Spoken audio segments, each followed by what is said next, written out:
కనిపిస్తుందంటారా ఏపీలో? ఎందుకంటే ప్రత్యేక హోదా గురించి ఉద్యమాలు, ధర్నాలు ఇప్పటికీ డిమాండ్ చేసే అనేక మేధావులు ఉన్నప్పుడు సో దీని గ్రోత్ ఎట్లా ఉంటుందంటారు? ఆబ్వియస్గా దాని ఇంపాక్ట్ ఉంది. బట్ ఇంకా ఈ 4 years లో దాన్ని ఎలా కన్వర్ట్ చేసుకోగలరు, ఎలా ఎందుకంటే కాంగ్రెస్ బలంగా ఉన్నటువంటి ఒకప్పుడు స్టేటే కదా. సో ఎంత కన్వర్ట్ చేసుకుంటారు అనేది ఇప్పటి నుంచి తీసుకునే డిసిషన్ బట్టి ఆధారపడుతుంది అంటున్నాను. ఇప్పటికైతే మామూలుగా కాంగ్రెస్కి ఓట్ బ్యాంకింగ్ ఇక్కడ ఏపీ వరకు పెరిగిపోయింది, అద్భుతంగా ఉందని ఏం లేదు. బట్ నేను ఏంటంటే నేషనల్ వైడ్ నుంచి ఇంపాక్ట్ వస్తున్నప్పుడు దాని ఇంపాక్ట్ ఎంతో కొంత ఆంధ్రప్రదేశ్ మీద కూడా పడేదానికి ఆస్కారం ఉంది. ఇప్పుడు మనం కూడా అబ్జర్వ్ చేస్తుంటారు కదా సెంట్రల్లో ఏ గవర్నమెంట్ రాబోతుంది అనేది. సో దాని ఇంపాక్ట్ దీని మీద పడుతుంది అంటున్నాను. ఇప్పుడు కూటమి ప్రభుత్వానికి సంబంధించి 3 పార్టీల కూటమి ఇది. ఒక 1.5 year 2 years తర్వాత ఖచ్చితంగా టీడీపీ సింగిల్ గానే మళ్ళీ నెక్స్ట్ ఎలక్షన్స్ కి బరిలో దిగే అవకాశం ఉంది. బీజేపీ జనసేన మాత్రమే అలైన్ కొనసాగబోతుంది అనేది ఎక్కువగా వినిపిస్తూ ఉన్న మాట. అంటే ఇప్పుడు ప్రస్తుతానికి అయితే అలా వాళ్ళ ఆలోచన నాకు ఎందుకంటే అందరితో మాట్లాడుతున్నట్టు అలా ఏం అనుకోవట్లేదండి. కూటమి ప్రస్తుతానికి కూటమిగానే వెళ్దాం అనుకుంటున్నారు. బట్ బయట నుంచి అది టాక్ అవ్వచ్చు. ఎందుకనంటే ఎక్కడో ఇంటర్నల్ గా కొన్ని క్లాషెస్ అయితే స్టార్ట్ అయ్యాయి. అవి ఉంటాయి మేడం. ఎందుకంటే ఒక వైఫ్ అండ్ హస్బెండ్ మీద 100 ఇష్యూస్ ఉన్నట్టు అబ్వియస్గా ఇది 2 పార్టీలు, 2 డిఫరెంట్ భావజాలు ఉంటాయి, 2 వీళ్ళ ఆస్పిరేషన్స్ ఎక్కువ ఉంటాయి. ఎప్పటికైనా టీడీపీ కార్యకర్తలు ఏమనుకుంటారు, చంద్రబాబు నాయుడు గారే ఉండాలి, తర్వాత లోకేష్ గారే ఉండాలి, ముందుకెళ్ళాలనుకుంటారు. జనసేన కార్యకర్తలు ఈ రోజు కాకపోయినా రేపైనా మా వాడు సీఎం అవ్వాలి, గెలవాలి, ముందుకెళ్ళాలనుకుంటారు. సో ఆబ్వియస్గా లేదా లోకల్ ఆస్పిరేషన్స్ ఉంటాయి, క్యాస్ట్ ఈక్వేషన్స్ ఉంటాయి, ఆబ్వియస్గా ఆ చిన్న వైరుధ్యాలు ఉంటాయి. లేదా ఇక్కడ బొమ్మ పెట్టారు, ఇక్కడ బొమ్మ తీసేసారు, మా వాడి దగ్గర ఏవో ఉంటాయి. బట్ ఇట్లన్నింటినీ కలుపుకొని ముందు మాట్లాడుకుంటే రోజు మీటింగ్ పెట్టుకుంటే ఎలా ముందుకు వెళ్తారని బట్టి ఉంటుంది. బట్ కలిసి ఉంటే వాళ్ళకున్న బలం విడిపోతే ఇద్దరికీ ఉండదు. ఓకే. బట్ ఈ మధ్య కాలంలో చూస్తున్న political developments towards Janasena more curious అండి. బాలినేని గారు జాయిన్ అవ్వటం, ఉదయ్ భాన్ గారు జాయిన్ అవ్వటం, వస్తున్న సీనియర్ లీడర్స్ జాయిన్ అవుతూ ఉన్నప్పుడు why not TDP, why Janasena అనే క్వశ్చన్ అక్కడ మనకు రేజ్ అవుతుంది. అంటే అక్కడ ఉన్నటువంటి సమీకరణాలు బట్టి ఫ్యూచర్లో ఇదైతే బాగుంటుంది కదా, అక్కడ ఉన్న క్యాస్ట్ ఈక్వేషన్స్ అన్నీ పెట్టి జాయిన్ అవుతారండి. ఇంతకుముందు బాలినేని గారు కూడా ఇప్పుడు అంతకుముందు టీడీపీ నుంచి ఆఫర్ వచ్చింది, లేదా జనసేన నుంచి ఆఫర్ వచ్చి ఉండొచ్చు, లేదా ఇప్పుడు అయిపోయిన తర్వాత ఇప్పుడు ఆల్రెడీ టీడీపీ నుంచి వాళ్ళు క్యాండిడేట్ ఉన్నారు కదా, గెలుచున్నారు కదా, మన నెక్స్ట్ జనసేనకి అయితే బాగుంటుందని లోకల్ సమీకరణాలు పట్టుకొని ఆ డిసిషన్ తీసుకుంటా ఉంటారు ఎనీ ఎమ్మెల్యే. బట్ ఈ జాయినింగ్స్ అనేవి ఈ 2 parties మధ్య ఏమి క్లాషెస్ కి దారి తీయదా మోర్? అంటే ఎందుకంటే ఆల్రెడీ ఒక పెద్ద పార్టీ ఇద్దరికి ఒక అండర్స్టాండింగ్ ఏంటంటే అండి, ఇప్పుడు మీకు ఇందాక వైఫ్ అండ్ హస్బెండ్ ఎగ్జాంపుల్ ఏంటంటే మీకు ఒక పిల్లలు, అందుకే మీకు కామన్ గోల్ ఎక్కువ ఉంటుంది.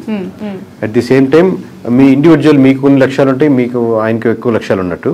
ఇక్కడ ఏమవుతుందంటే ఆబ్వియస్లీ రేపొద్దున నా పార్టీ బలోపేతం చేసుకోవాలని ఇరు పార్టీలకి ఉంటుంది, ఇరు పార్టీ లీడర్లకి ఉంటుంది.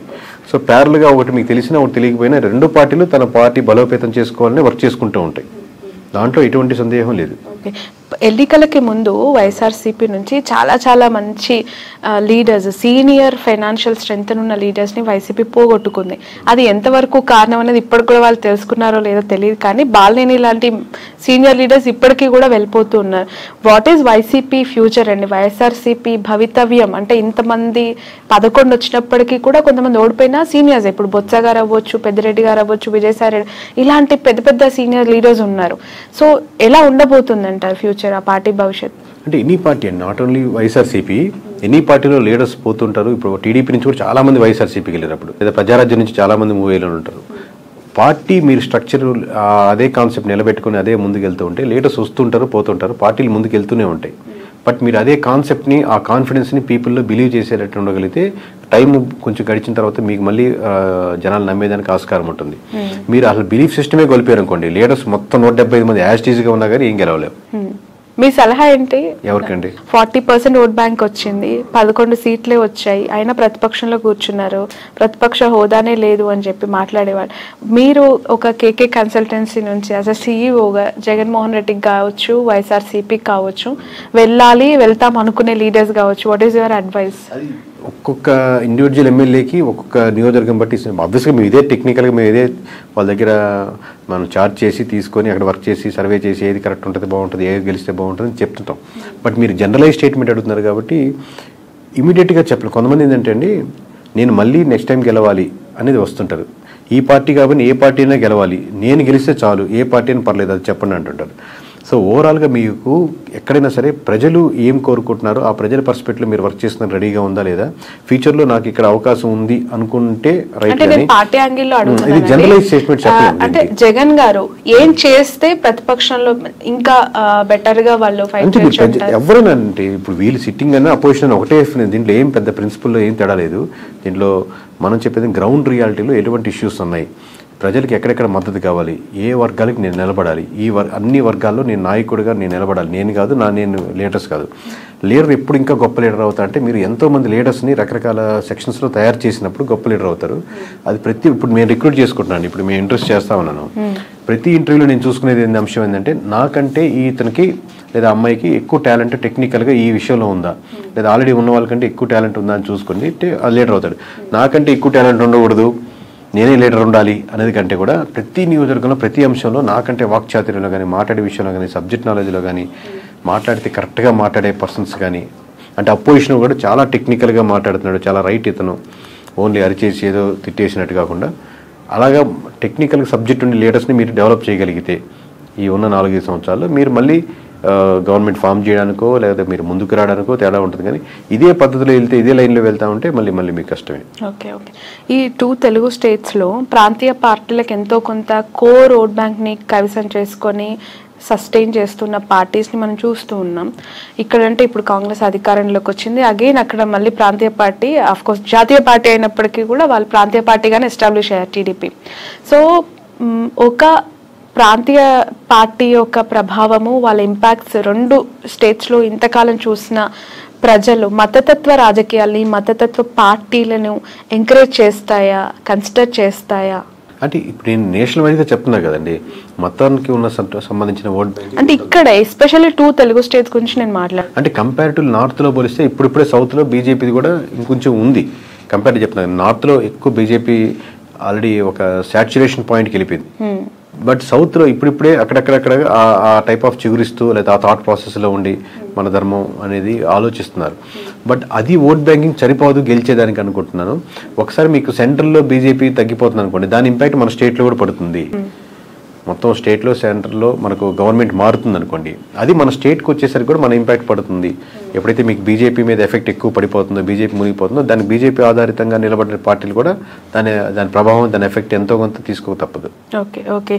ఇన్ ఫ్యూచర్ నారా లోకేష్ గారికి, పవన్ కళ్యాణ్ గారికి ఎవరికి ఎక్కువగా సీఎం అయ్యే అవకాశం ఉంది అని అంటారు? మీ అజంప్షన్ ఏంటి? అది చెప్పలేము. ఎందుకంటే అండి ఇది హైపోథెటికల్గా ఆబ్వియస్గా చంద్రబాబు నాయుడు గారు ఉన్నంతసేపు ఆయన గవర్నమెంట్ రన్ అవుతూ ఉంటుంది, 5 years ఇబ్బంది లేదు కదా. But going forward obviously TDP కానీ టీడీపీ కార్యకర్తలు కానీ ఎట్లాగైనా సరే మా చంద్రబాబు గారు సీఎం ఉండాలి. దాని తర్వాత లోకేష్ గారే వాళ్ళు కోరుకుంటారు. పవన్ కళ్యాణ్ గారు ఫాలో అయ్యేవాళ్ళు ఆబ్వియస్గా పవన్ కళ్యాణ్ గారు సీఎం అవ్వాలి, ఇంకా సీట్లు 21 నుంచి మేము 71, 100 సీట్లు వెళ్ళాలని కోరుకుంటారు. బట్ ఇద్దరు కూటమిగా వెళ్ళాలనుకుంటున్నారా, సెపరేట్గా వెళ్ళాలనుకుంటున్నారా? మీరు ఇందా చెప్పినట్టు టీడీపీ సెపరేట్ అయ్యి బీజేపీ ఆబ్వియస్గా బీజేపీ జనసేన వెళ్ళాలనుకుంటున్నారు. దీనివల్ల ఇట్లా సెపరేట్ అయితే మళ్ళీ వైఎస్ఆర్సీపీకి ఫెచ్ అవుద్దా? ఎన్ ఫ్యాక్టరీ వేస్లో ఉన్నాయి కాబట్టి ఎవరి కార్యకర్తలు ఎవరు లీడర్ అవ్వాలనుకుంటారు. మాది ఏంటంటే ప్రజలు ఇప్పుడు ప్రస్తుతానికి ఏమనుకుంటున్నారు, ఎలా చేస్తే ప్రజలకు బాగుంటుంది.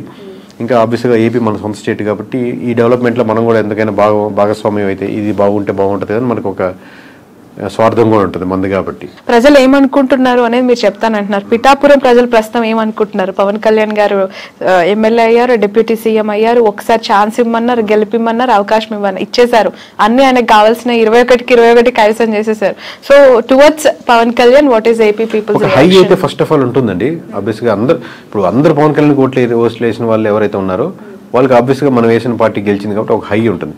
బట్ ఆ హై అలాగే కంటిన్యూ అవ్వాలంటే ఆ లోకల్ ఇష్యూస్ ఏదైతే ఉన్నాయో అడ్రస్ చేస్తూ మిగతా రోజుల్లో అది కాలువలు కావచ్చు, రోడ్స్ కావచ్చు, సమస్యలు కావచ్చు, అన్ఎంప్లాయ్మెంట్ కావచ్చు, చిన్న ఫ్యాక్టరీలు కావచ్చు, లోకల్ కుటీర సంస్థలు కావచ్చు, అక్కడికి వెళ్ళే చిన్న హాస్పిటల్స్ కావచ్చు, ఈ ఇష్యూస్ మీద కాన్సన్ట్రేట్ చేస్తే ఆ హైకి తగ్గట్టు రెస్పాన్స్ ఇంకా డెవలప్మెంట్ అవుతూ ఉంటుంది. ఒక పాయింట్ మీద అయితే చెప్పలేరా?